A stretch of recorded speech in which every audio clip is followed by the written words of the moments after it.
Hello and welcome. This is The Defender, Wisconsin's environmental podcast, where we talk about issues impacting Wisconsin's water, air, climate, and land, and hear from people working all over the state to protect our environment. I'm your host, Amy Barrilleaux.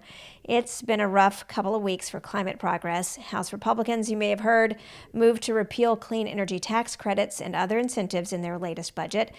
According to modeling from Princeton University, dismantling those incentives will add a 0.5 gigaton of greenhouse gas emissions by 2030. That bill is before the Senate right now for approval. And speaking of approvals, the Public Service Commission of Wisconsin just gave the green light for a major build-out of fossil fuel burning power plants in our state. We Energies wants to build new gas plants and operate them for 30 years, largely to meet the needs of Microsoft's AI data center that's under construction right now in Mount Pleasant. So if you're feeling a little bit down, it might help to talk to somebody who is pretty darn optimistic about the future of clean energy in this country. That's what I'm doing. My conversation with a new UW-Platteville grad who's ready to enter the workforce and maybe change the world. That's right now on The Defender.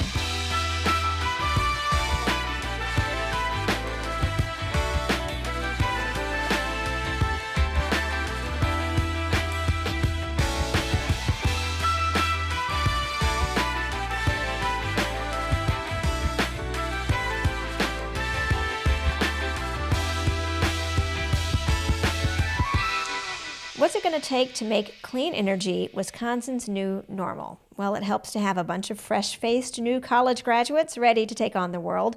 UW-Platteville has a 100% placement rate for graduates in sustainability and renewable energy systems. I talked with one of those students, Renee Stram, just days before her graduation to talk about her major and her take on the future of wind and solar. So you are majoring in something related to clean energy. What's your major here at UW-Platteville? Sustainability and renewable energy systems. Okay, so what is that?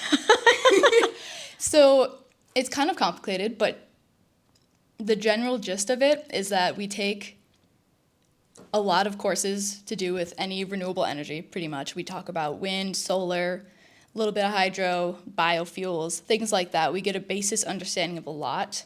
And then you can choose your emphasis, so you can do more on the business side of sustainability, or you can do what I am is the engineering side, and there's a land use one, and the other one I think is management, a different management kind of thing, but. So you're on the engineering side. So for you, was it you were interested in engineering and then you were kind of like, what kind? Or were you interested in clean energy and sustainability and then you were thinking, well, what part of that am I interested in? Both. I've always loved math and science and stuff, so I was like, I need to do something technical. And when I was looking at Platteville, I did not see any of the engineering is like, oh, yes, I want to do that. Because I knew environmental was not what I would want to do. I know that's just wastewater. And so I was like, I don't want to do that. I'd rather do stuff with renewables. And then I just was looking at the list. I'm like, there's exactly what I would want to do. I love sustainability, and I was a part of club in high school, part of club now, and just have always loved doing it. As somebody who is interested in kind of this renewable energy, wind, solar, and all those other things, what is it about that topic that kind of gets you motivated or excited to be in this field? I think the newness of it. I like also figuring stuff out and stuff, so at least a lot of it is still up and coming, and also I just have always been someone, like growing up, my mom always talked about like no impact, like low impact kind of stuff. So I've always like had that mindset of sustainability, like you don't use more than you need kind of things and stuff like that. So energy is such a huge part of a problem that we're having, like energy for security, national security, or just in general with climate change. Yeah. So have you found a lot of fellow classmates here at UW-Platteville kind of interested in this because they think it's the future of energy, or because of climate change, or just for, I guess, a whole host of reasons? I think it's probably a whole host of reasons. Everyone is very passionate in my major. Like, that is the thing that makes us stand out for sure, because I have a professor who's a mechanical engineer. and he teaches mostly that. So that he teaches a couple classes in ESRAs, that's the shorthand. And he always says, like, you guys are so much more passionate, usually mechanical engineers, you just want to get in and out, get to a job. He's like, you guys are more passionate, more like you want to learn it a lot more than other engineers. So you're a senior. Have you been able to see the technology change from when you were a freshman just starting out to now? Or do you have that kind of perspective on where clean energy is going? A little bit. I feel like I didn't know enough as a freshman. Really? I knew nothing. I remember going to like the club I'm in now, WAE, and just being so confused with the seniors talking, and it was such like a scary like, what is all of this? What is MISO and like everything? I just like all of that was so foreign to me. So I've seen a little bit. I feel like I've seen more of just renewable energy more in the area and more like growing, and I can like notice that more. Are you surprised that, especially wind and solar are still controversial, that it's not easy for everybody to get behind these kinds of, types of ways to produce energy? I am. Like, there's definitely negatives, but I feel like the positives are better, and there's a lot of issues that I think can still be problem solved, like the waste of wind turbines. Like, that is something we can still work on and solve, but I can't understand not wanting clean energy, not wanting pollution, because it's like we've seen what pollution has been in history. So why would we want to go back to that and not have clean air, healthier people, things like that? So you have learned all about all different kinds of ways to produce energy. Do you have a favorite? I do. It's more controversial than wind and solar. I love nuclear. That is controversial. I learned about it in that was the second degree I was going to go into, was nuclear engineering. I really love it. There's obviously lots of stuff with it, but it's a very energy dense way of producing power, and it's clean with emissions. Like, the only thing that goes up in the air is water vapor, so it's not as polluting as other sources of energy. Is nuclear considered renewable, because there is waste and no way to deal with that at this moment? It's not renewable, but it's not emission. Like, it's not like coal and oil where it's like, oh, there's going to be a ticking time bomb of when we're not going to have much. Yeah. I mean, there's a lot of potential with nuclear. I think people believe that. It's just the time it takes to bring a nuclear power plant online is maybe time that we don't have for climate change, which is why, and of course, it's far more expensive than wind and solar. So for the wind and solar, do you kind of drive to other states like our neighbor Iowa and see all the wind, or to maybe Minnesota and see all the solar and think, man, why don't we have as much in Wisconsin? Do you have a state envy for where other states are in relation to Wisconsin?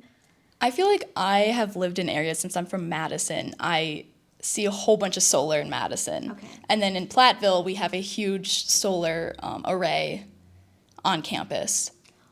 So, and then we also have wind pretty close to here, and another huge solar farm. Like, I feel like I see it a lot.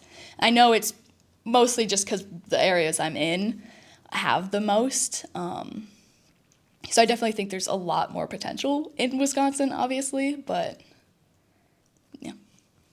I was talking to somebody the other day about whether or not climate change is a motivator for people to, support clean energy, or to do anything differently in their lives, or whatever. And I said that from my perspective, for people, my age, I'm older than you, it seems like less of climate change is less top of mind day to day.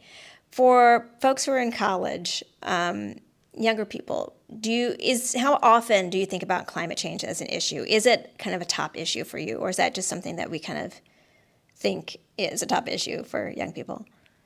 For me, it has been. As I've grown up, I've been always scared of like, we can't, like, you always see like the headlines of like, oh, after this point, it's a tipping point, and like, then we can't go back and things like that. So I feel like how it's talked about is very scary to young people. I'm less scared of it now because I have professors that are like very optimistic, and it's like, we can still change, we can still problem solve, like we can still do this. Yes, it'll be a lot of work, but it's not irreversible. Like, we're humans, there's been other disasters. We can keep working towards a goal. Does it make you feel better to know that you're kind of part of this, learning how to work towards a goal and solve this thing?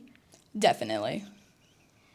So when you tell people what your major is, what's their reaction once you explain to them what that major means? It depends on the person. Are you talking like other companies, like other students? I guess maybe other students and people you interact with. Students, I feel like they're like, oh, I didn't know we had that here. It's a very small major, and a lot of people don't know about it. And usually people are like, oh, that's cool.